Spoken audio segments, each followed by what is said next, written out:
So I grow tons of spaghetti squash, and I harvested these in September of last year. It's just amazing how well they keep. I keep them in the well house where it's cool, and they store for a long time. If you've never cooked spaghetti squash, they're super good. You can use it in place of pasta, like spaghetti, and it's also great just with some butter and salt and pepper. You can bake it in the oven. You cut them in half.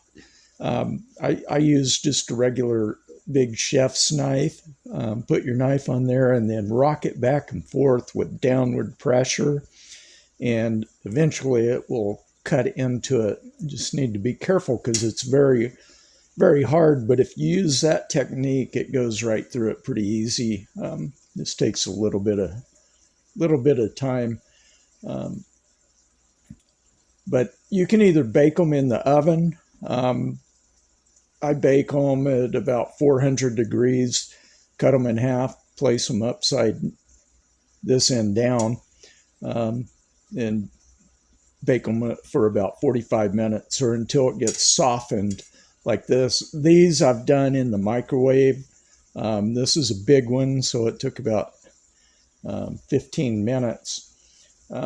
Once you cut it in half, you'll see there's a center part with the seeds, and just take a spoon and scoop that out before you cook it. And then after it's done, I just take a fork and go around the outside of it,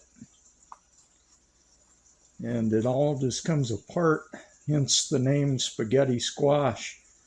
And then you can just get it all out on a plate like that. And scrape it all out. And then you're just left with the outer rind. And do another one. Here's the other half. And this was one squash. So out of this, you get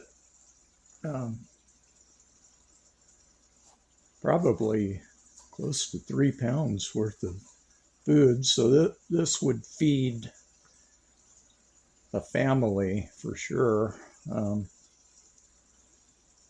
If you're doing spaghetti or anything else. But yeah, so there's that.